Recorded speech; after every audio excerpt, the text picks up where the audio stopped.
this has the potential to be a support leaner? They're leaving themselves open. It could be either or, really. Yeah. I mean, if you want to keep the sniper really safe, you put him in a safe lane, because even if Clockwork is down there, sniper doesn't really care about clock until before he hits 6.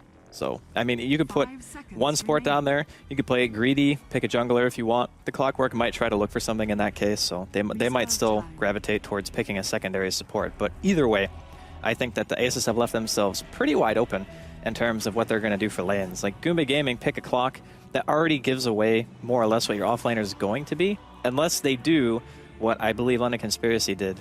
Or no, excuse me, what Hellraisers did when they put Gorak in the safe lane on the Clockwork, which ended up being catastrophe, but they did it. Which, if, as you say, they pick the sniper, they're thinking, let's put him safe lane against the Clockwork, that could fall into the hands of Goomba Gaming if they then don't put the clock in that lane and then run aggressive against a sniper, or is that a bad idea against a sniper? Aggro against sniper is scary, because in a 1v1, what's the reason you can't beat him? Well, you can't hit him. What changes if you add 2 other heroes to the mix that don't have some heavy initiation? Like, think Tusk, for example, the way that it was run before. That's the kind of way that you would kill a sniper in that lane, is you need a hero that can run at you so hard that you can't stop him. So, Spirit Breaker, Tusk, stuff like that. But I don't think that that would be the good way to do it, because even if you go into that lane with the kind of kill potential of those heroes, if you mess up and if you lose, then the sniper just automatically has an amazing game. And then you've already put a hero who is already great late game into a better starting position, which is definitely not what you want. So I don't know if Goomba are going to feel too confident in putting any aggressive lanes together here. And plus they have a troll. So nowadays, a lot of people like to go for the Dominator. Aquila is still very common, right? You can secure your early Roshans. You can go for SNY into Blink, or you can go BKB. And I think the Blink Dagger is a really nice option for being able to just blink inside of cogs when you already have a Clockwork hook on somebody, and then you just maul whoever's in there. Indeed, yeah. And as we obviously see the clock picked up a lot against the sniper. It's going to be not nice for the sniper well, talk about not nice for the sniper to play against. Earthshaker as well, now picked up by Goomba. Yep. So in terms of draft-wise, early game with the Earthshaker rotating, and as soon as the offlane clock hits 6, sniper's got to be very careful. They do get the Lion, and I mean, if it's going to be a support leaner, which it very well could be with the Lion, who's got the ability to set up the Light Strike array, that's 2 pretty good roaming supports that might be able, well, they should be able to protect the sniper. I mean, with the Lion picked up, depends what they are going to pick as their safe lane hero Asus if they do run the sniper mid.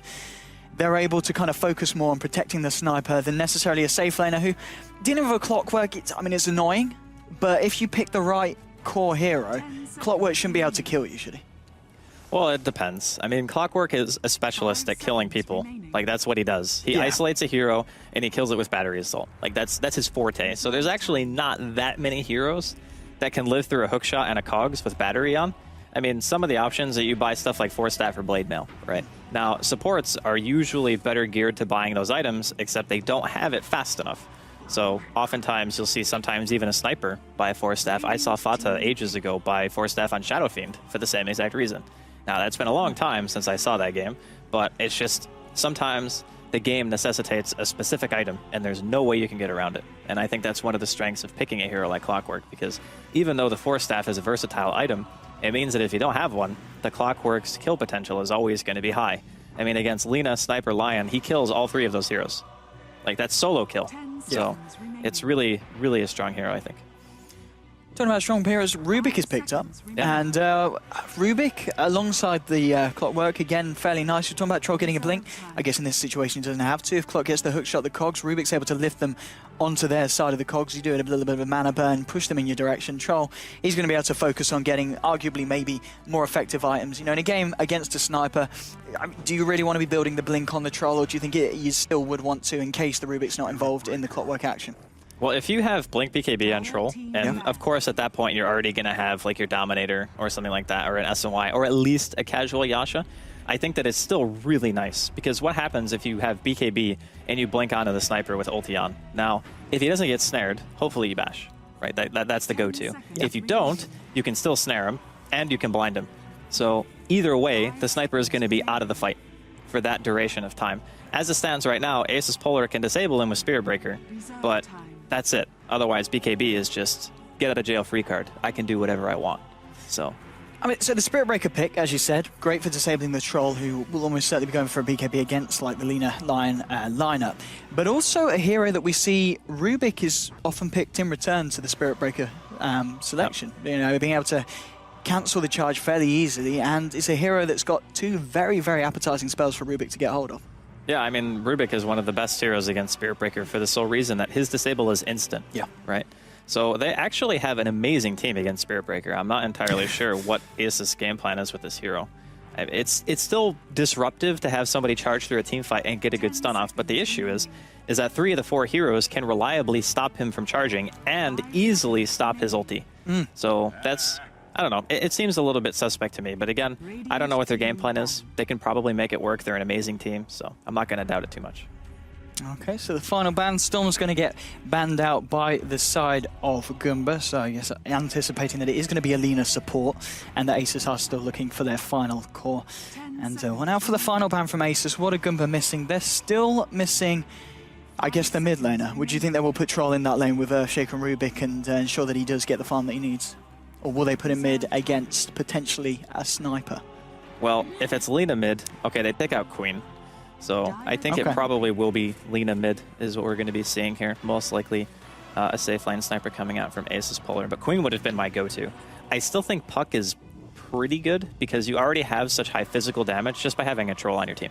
Yes. So if the Troll ends up getting into a fight, you just go in. And if the sniper makes BKB, Puck Aghanims smashes BKB buyers. Like, you walk out of it, you get stunned for 4.5 seconds, and then it's like, why did I buy a BKB? So yes, it's pretty annoying. So we'll see. And so, I mean, obviously the fact that Asus Polar have got a bit of versatility with their picks so far. Talking about the Spirit Breaker, a hero that we sometimes see in the support role and sometimes in the off lane. Do you think there is a position that he is preferred in? Is he okay in the off lane, or do you want to be looking at him pairing up and finding a lot of action early on? I mean, Spirit Breaker to me is one of those supports that I like to pick, or offlaners, when the enemy team has a jungler. Like, that's the best time, so you want to I think. punish their lanes. Right, exactly. Like, you have this early game ability where you're moving faster than Haster in speed, and it's like, you can't stop me unless you commit either a lot of spells, or I'm just going to kill a hero. Like, you force the engagement. Not a lot of heroes can do that in the early game, so that's why Spirit Breaker is often seen in those situations. But when you have dual support, both of which can cancel charge, now granted, Goomba are probably going to have to stick their supports together if they're on the map. That's another thing that Spirit Breaker is really annoying with. It's like, if you try to split farm against Spirit Breaker and there's another hero on the team who has any initiation potential whatsoever, it's like, I'm getting charged again, okay, I'm charged, I can't ever farm a lane. Like, that's troubling. So you need to kind of play the stick together style, which is the same thing that Storm kind of gives you that we spoke about a bit earlier. Okay, Magnus, final pick from Goomba. Looking at the lineup, I guess it will be the mid lane Magnus. And that's being picked against a potential Lina or a potential sniper, and they're two heroes that they do pretty good against the Magnus. Yeah, but Magnus is a spam hero, so normally if you think of any hero that goes mid that's melee, like DK is one that was picked a while ago, not so much anymore, but Magnus as well, they don't rely on their right-clicking so much as they do just annoying with creep aggro, and like, you get a few last hits that way, but predominantly you're shockwave spamming, right? So you can either bottle crow, you can go first item arcanes, and then you're going to find your farm, pretty much no matter what. So I think that it's fine, because Empowered Troll is terrifying. It helps him farm, and because he builds almost nothing but stat items, like you're thinking SOY Scotty, very common pickups on him, right? And then your BKB, and maybe late game you buy like a Blink or a Butterfly or something like that. And that means that Empower scales with pretty much every item that he buys. So it's a great combination between the two of them. And the final pick, well, I was going to say the team fight's certainly coming out from Goomba with the Earthshaker and the Magnus. They are going to go for the Enigma themselves. So, lane-wise, I guess it is going to have to be the Spirit Breaker on the offlane. Yep. And Lion, we talked about him earlier today, being one of those heroes that can support on his own to a very, very, very high level. And so Lina is going to be picked up by Illidan. Oh, of course, totally went over my head. It's Illidan Storm Rage on Asus Polar, so it is going to be this Lina position 1. Yep, farming and Lina. It's going to be the mid lane sniper G. It's all coming back to me now. I've seen Asus Polar quite a few times. They're pretty damn good with these heroes. Sniper and Lina are certainly two of their favorites. They're also extremely good heroes in general. Yes, so that helps. And Well, best of luck to Goomba Gaming as we get ourselves into the match. Over on the side of the Radiant, Asus Polar is going to be Illidan Storm Rage on that position 1 Lina. It's going to be FNG on the Enigma jungle, GG himself on the mid lane sniper. Lil Summer Soul is going to head down to help out Lina, and it's going to be DK Phobos on that offlane Spirit Breaker. I'm OD Pixel, I'm here with Draskell. Draskell, tell me what's going on the side of the dial. All right, so Goomba Gaming here, they're actually 5-man smoked, so they're looking at the very least to try to get some wards down. But we're going to have a moment here on this Rubik RMN, going to be playing his Magnus. And then Cinder and Cull, the EDE, going to be playing on the Earthshaker Chill. It's going to be on the Clockwork. And then finally, they have a stand-in as well, as we're going to see a lift here. And I believe that is a dead Lil. It certainly looks like it. The right-click damage coming through RMM. It's always nice for the mid laner to get first blood, especially when it's Magnus. What did he have? Was he saving up for the bottle straight away? He is 650 gold. He needs one creep or a bounty rune. And bounty rune will secure him a bottle before the wave even spawns. I don't think there's any hope of Asus stopping them from getting this bottom one. Goomba Gaming after a good start, so well, we'll see if they can do it. Obviously the underdogs, as we do keep saying this game, but let's forget about the background of both teams, because they might find themselves another kill here. Fisher into telekinesis. There's going to be the light strike array, which stops a bit of right-click damage from the Rubik, but you're not worried about the right-click damage from the Rubik. You're worried about the right-click damage from everyone else. And EDE with the final punch there. Cinderin said his Earthshaker was good. That was a good punch. It was decent, yeah. I give it like an 8 out of 10 in terms of punching. Are they going to find more here if they got a telekinesis available again on a moment? They did, but they couldn't quite find the range. But what was happening there for Asus? I mean, Goomba, they get themselves and get 2 kills, and they block 2 of Enigma's camps. Yeah, I thought it was a bit strange that Illidan decided to walk back up there, because it's obvious when you're playing against Enigma that the enemy team might ward camps. Like, it's common. So maybe Illidan was just trying to make sure that they left the jungle, so maybe they could contest bottom rune, but even that seems a little bit far-fetched to me, so I'm not really sure what the game plan was there. And fortunately for Goomba, they're 2-0 up. Indeed, and bottom lane's Troll, did he just... Yeah, he picked up a TP. I was going to say, what's he doing down there with the clock? Gets himself up to the top lane. So lane-wise, it is, yeah, it's pretty much what we did come to expect coming out from both sides. So this off-lane Spirit Breaker up against this kind of tri-lane with the Earthshaker and the Rubik. He has to be pretty careful in his positioning, because he's not really going to be in a situation when the support's in lane that he's going to be able to use charge to escape. Yeah, but the other thing we have to consider too is Spirit Breaker level 1, 740 health, right? Against a Rubik support and a Troll, which in range form doesn't hit that hard. 5 base armor. You cannot harass this hero off lane with a Rubik support. There's just no way. So I think DK Phobos is going to be more than happy with his laning phase. Oftentimes, I think it would be less him charging away and more him charging in. Okay, so, just to get the stun to buy him some time if he needs to back out. Yeah, I'm just saying, like, this lane cannot pressure him that hard. Indeed. Well, the Magnus, I guess if he gets a nice rune, we might see him rotate. Ping's coming out of Spirit Breaker, but he said he's got pretty much free reign into the lane. He can do what he wants. And Enigma trying his best to find stuff. Yeah, he's popped down 1 sentry. I didn't quite catch that. That one has. Can he not see that one? Oh, no, it didn't. Oh, it's just out of range. FNG. Oh, it's a little bit frustrating there for the Enigma. Visrune now on Rubik. Hammerman heading towards the mid lane. Sniper sitting at half health. They do have the backup of the Earthshake and the Magnus. If Sniper comes out here, oh man, this could be the 3rd kill for Goomba. Sniper needs to be very, very careful. Has he got the word that telekinesis from Rubik is available? Because Rubik is missing. In they go, skewered back, and that is going to be, I get a split between them all, but a kill there. And meanwhile, Clockwork actually goes down on the bottom lane to what I guess was the old 1-2 from Illidan and Lil Summer Soul on the Lion and the Lina, but still getting that kill on mid lane. Very nice use of the Invis rune by Rubik. Yeah, I mean, this is very common. If you see the map right now, like, Goomba pretty much know that Asus don't have any vision towards top lane, because why would you? I mean, you have a solo Spirit Breaker up there, and they've already shown that the supports are going to be inside of the woods, so it's just like, it's very hard to keep track of that movement when you know the enemy team doesn't have vision of your side of the map. So it's very easy rotation. You can't even see the rune, basically. And as far as I know, there are 2 wards down. It's just the 2nd ward from Asus is a lane ward bottom, so that one's not really doing much for them. Bottom lane, Chill. He pops his cogs out. Lil trying to look to initiate. I think the Clockwork gets out. Meanwhile, mid lane, though, there is a smoke from Goomba. Rubik and the Earthshaker trying to move in. Can they go for round 2 here on G? Ironman, he's a bit low mana, but he's bottling up now. There's your Fisher to block him off a moment, moving in range to get the telekinesis. They look for the skewer, and they find it. Beautiful control and play there, and that is going to be the second time the sniper is going down in the mid lane. Meanwhile, top lane, DK Phobos having a little bit of a 1v1 with the troll. No one's going to come out on top, or are they? Goes in with the charge. There's been a little bit of time there with the South, but the South does get cancelled, so Phobos, he'll be happy with that, and it will mean that troll remains just under half HP. But Goomba, 4 for 1. They're making the rotations and they're shutting down the sniper, and they made it a very hard start for the Enigma. So I feel like they're doing a lot of things right so far. Yeah, honestly, when you see like a Shaker Rubik early game, it's kind of hard to make ganks work unless the fissure is perfect. But in this particular matchup, because they have a Magnus mid, it means that any time there's a disable, it's a guaranteed skewer.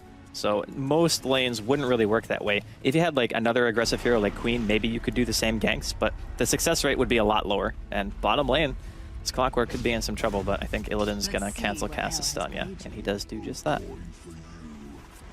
Well, we're coming up to 4.5 minutes in. Looking at the overall kind of lanes in terms of CSing, the sniper against the Magnus, he has got the the larger CS, but he's died a few times. Well, camera tours, bottom lane. RMN has come in to help out Chill, and they'll find a kill on the support line. The Haste Rune, a nice bit of work. Maybe they go for more. He has got the reverse polarity available. He does get caught on the Light Strike Array before he casts it, and he is forced to back out. He didn't use it straight away there. Do you think he felt he couldn't get the kill, or? No, he was in range for sure. Yeah. I mean, I'm just saying, if that was an Arise Magnus, that would have been an RP. Yeah. No, I'm just fooling around, of course. I mean, sometimes you feel like you don't know the range of the ability that well, and maybe RMN doesn't play a ton of mag, and you just felt a bit uneasy about popping it out like that, you know? Because his Haste Rune, I think, was also going to be wearing off very soon. See if Clockwork actually gets away here. I think he's fine. Go for the TP, Illidan. He tries to get the stun, but Clock is already well on his way. Illidan level 5, nearly hitting that level 6. Obviously the point that in any lane, when you're up against the Lina, you certainly have to be a lot more careful. Mid lane, RMN getting a little bit low here. G coming in, but he's got the skewer. Magnus heads back to the high ground. He is going to be A-okay.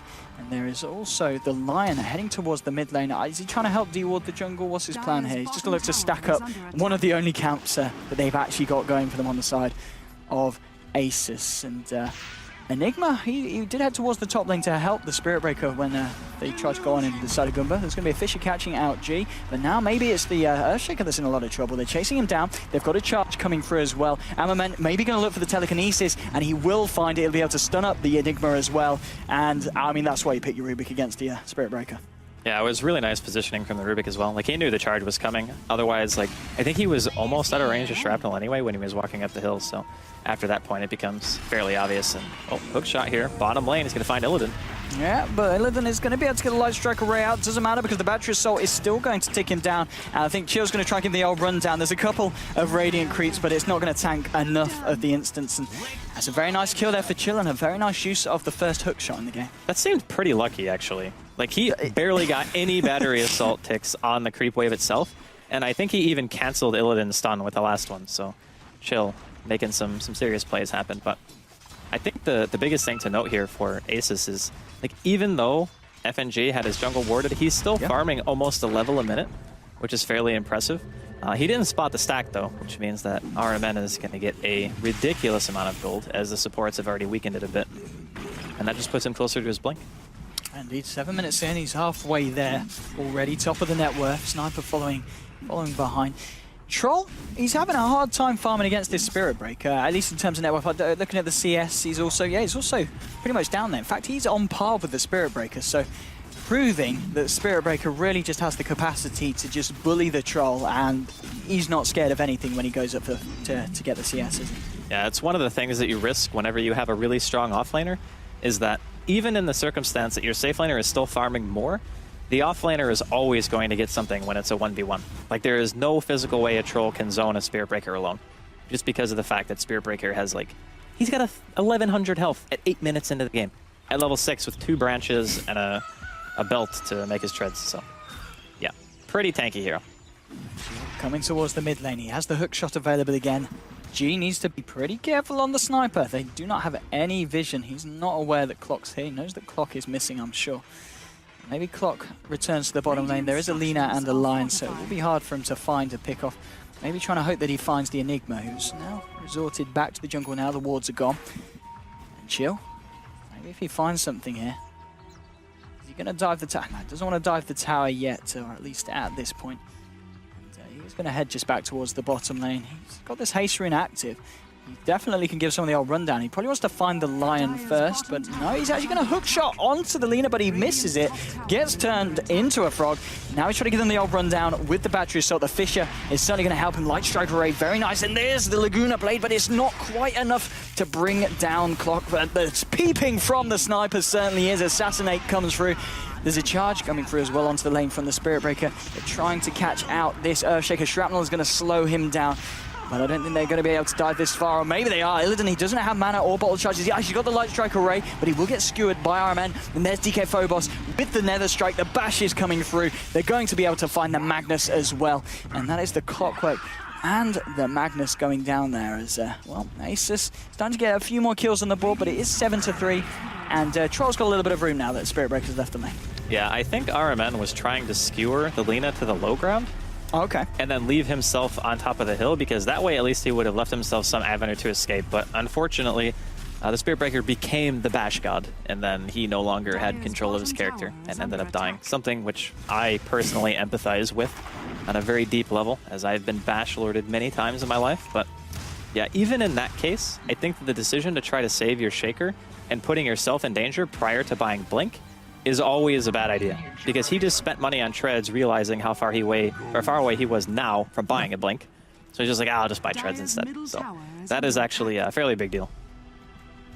Okay, so indeed it's going to be a lot longer until we see this Blink come online for the Magnus. And Asus the Lina, well, here we go. DK Phobos charging in onto Chill. There's your finger in the right clicks. He pops the stick charges. He's not going to be able to live through that final missile flying through from Illidan. And maybe Earthshaker needs to be careful. Hammerman, he does manage to steal the stun. So alongside a Fisher, they could maybe try and burst someone down. But they're going to back up. There's 3 heroes here on the side of Asus.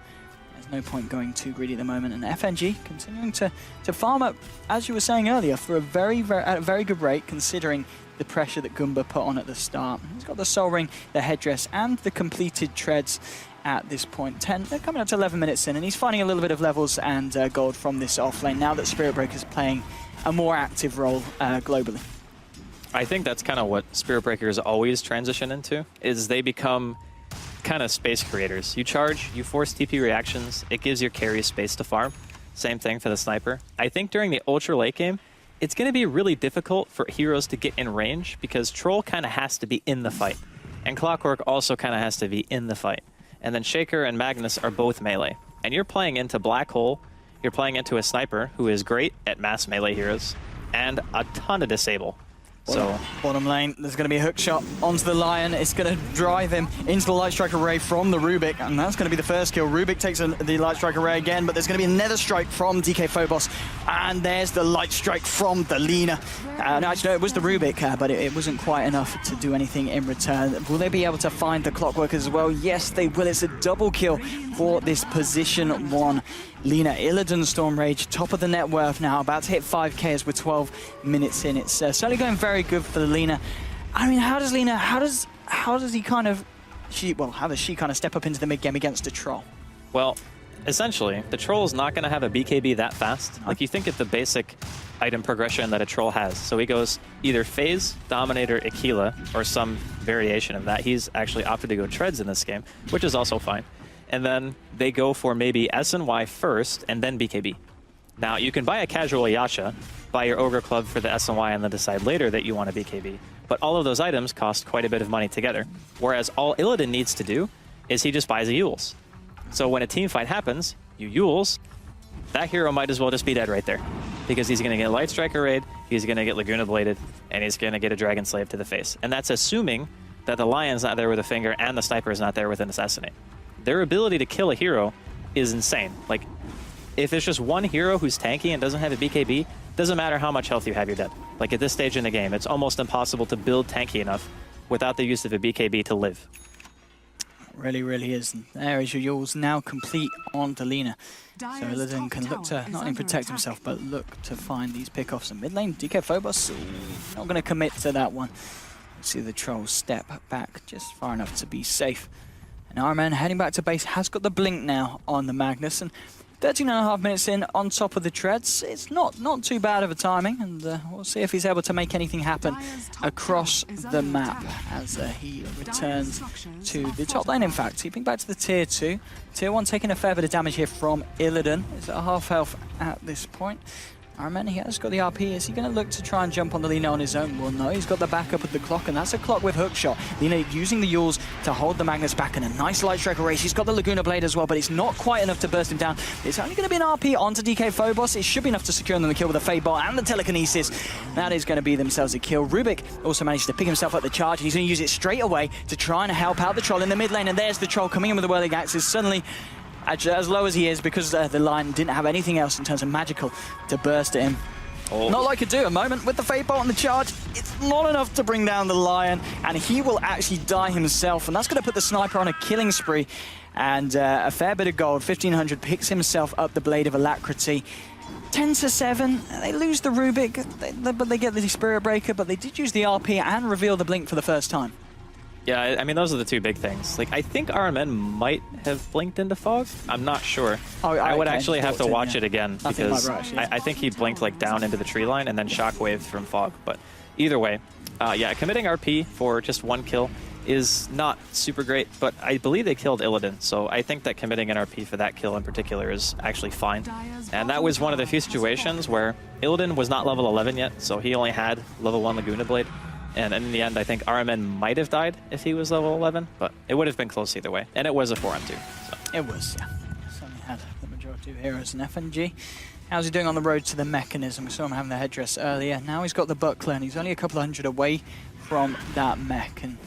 And then I guess with that, with a Spirit Breaker, you can look to really get the push on, try to take some more tier 1s off the map, and you can be very, very ready to fight top lane.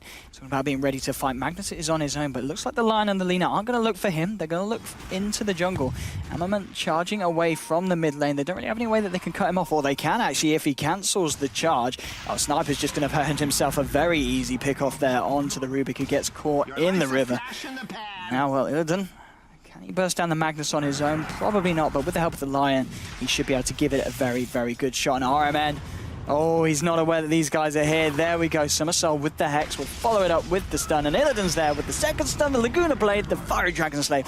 That's a kill. Meanwhile as well, the rest of Goomba might be down 2 heroes, but the rest, the Troll and the Earthshaker and this clock, they're going to band together, and they will be able to find Roshan before Asus know anything about it. And FNG's like, oh, okay, I'm not going that way. I'm going to back the hell out of there, as he was just about to walk past the pit.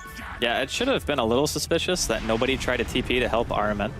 Like, after that happened, as soon as Goomba see the fact that they commit like 2 or 3 heroes to top lane, it's like, oh yeah, free Roshan, you know? Because they just killed the Rubik, so they know that they were heading towards top. And nice hook, very nice hook shot indeed, catching out Lil whilst he was on the retreat.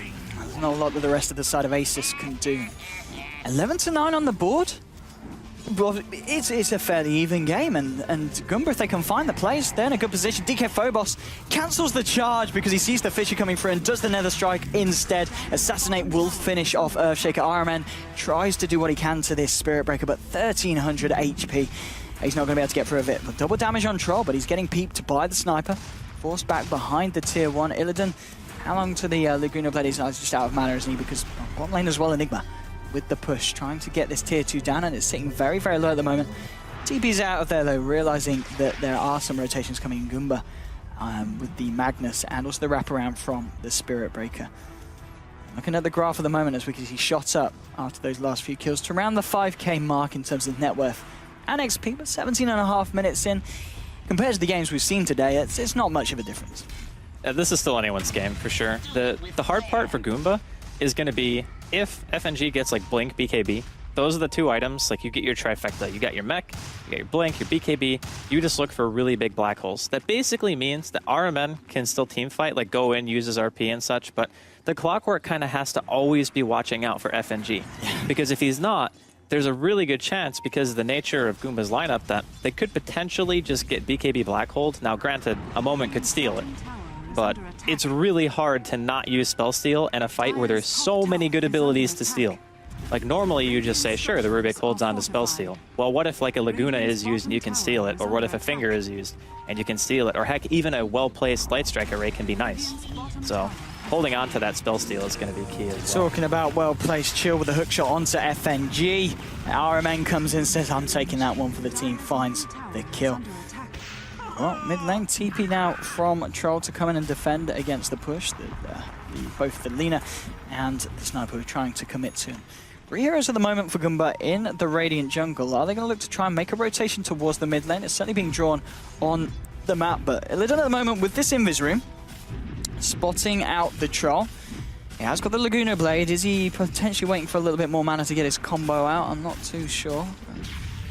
Maybe going to go when there's some backup, or maybe when the Spirit Breaker decides to charge him. But the Spirit Breaker hanging around on the top lane with the Lion at the moment. It's going to be Rubik heading up there to try and defend that. RMN and ED just trying to starve the Radiant of a little bit of their jungle to clear it out.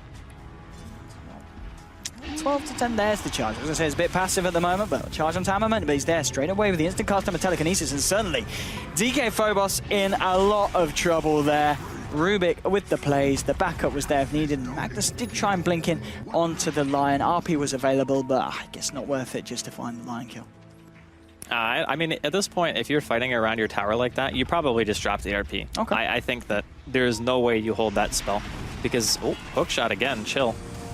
And straight on to Illidan. Illidan does manage to get the Laguna onto the Troll, but the Troll, of course, has got the Aegis. Ammerman with the charge isn't going to have the passive bash onto Lina, so Lina's going to be able to walk out for the time being, but no, there's a Fade Bolt, and he steals the Light Strike Array. Lina is out of range. Chill will go down to the Lion and the Sniper, chipping away, and he tries to get up Rubik, but he won't be able to with the Malefice and those mini stuns stopping them. And well, Goomba, they tried to go aggressive with the Rubik with the charge from Spirit Breaker, but not as good as the Spirit Breaker himself charging into a tier 1.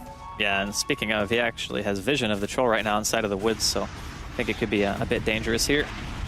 Yep, they use at the Magnus to make sure he can't interrupt this charge, but DK Phobos says, let's kill the Magnus first. It's a little bit easier than the Troll, and Sniper will find that one as well. G on a wicked sick streak. Can they get anyone else? Doesn't look like it. Both the Troll and the Earthshaker going to keep themselves to themselves as they back up, and now it's 13 to 13, and in a game where Goomba had a fairly good start, Asus are certainly starting to break away now at this point, and I'm sure the net worth graphs will show it. Now they try a kill onto the Sniper, but in fact the stun held him in position, so he didn't walk into the hook shot that Chill was anticipating to line up. Trying to give him the old rundown with the battery assault. And the body block from the illusions from Magnus. It's a nice little touch, but it won't be enough. And the TP out will be there as well from, I believe, who was that? Stuck in the shoes with the Spirit Breaker.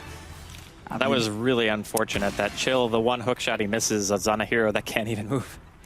It's like he got stun locked, and then the hook, maybe he thought that he was going to get like a quarter of a second to move or something like that.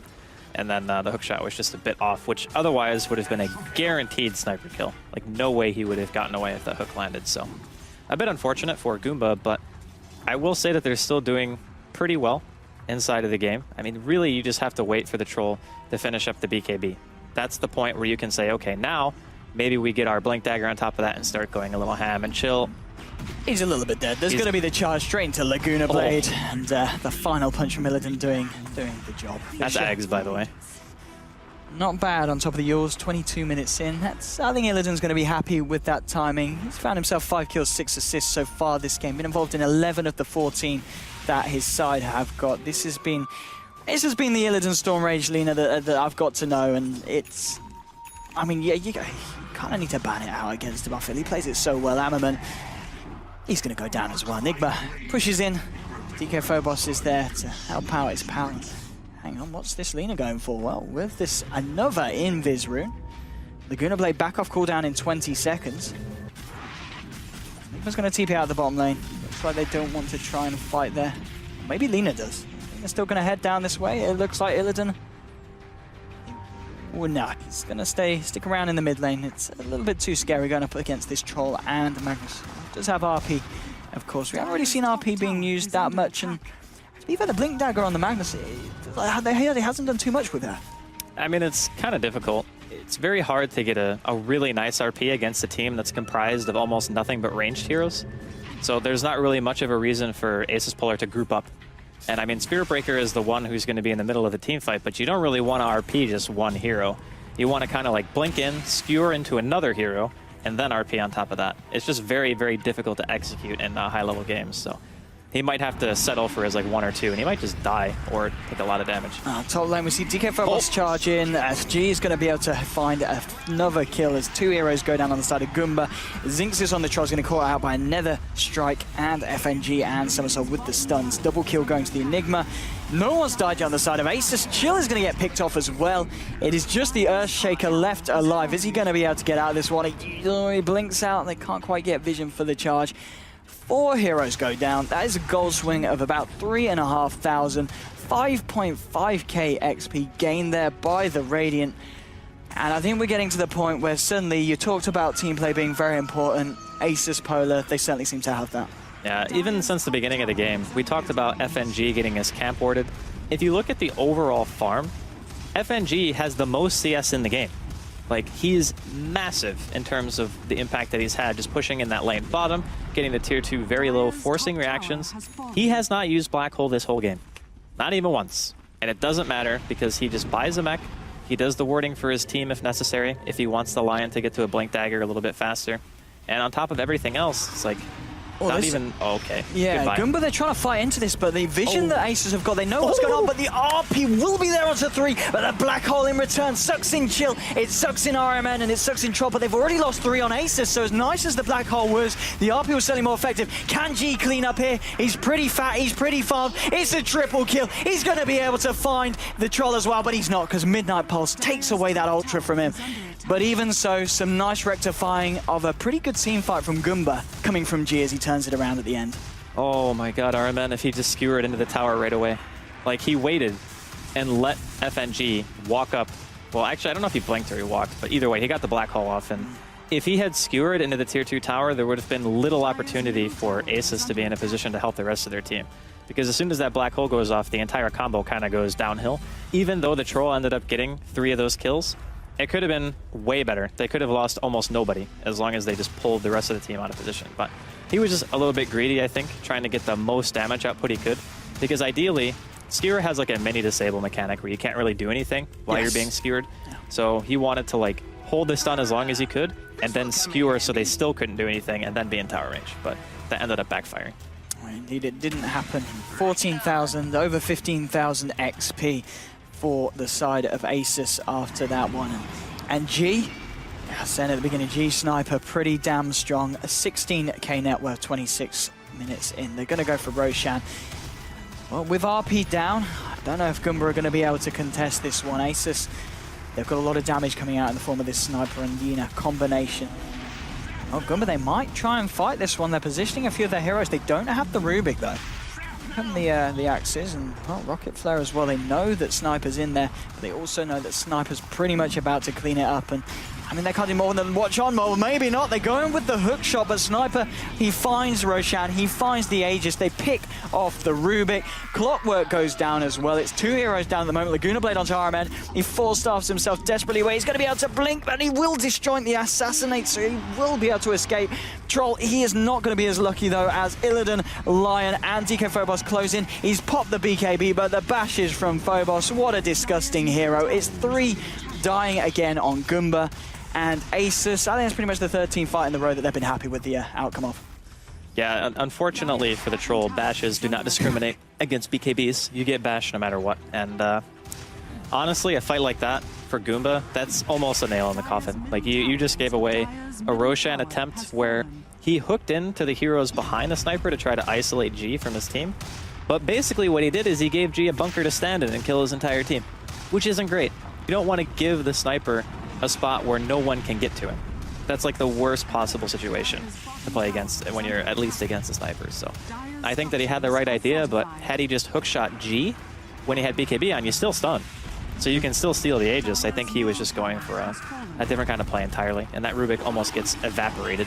And RMN certainly will as he gets hexed up. Nice Echo Slam, but the Earthshaker dies straight away before he can get anything off.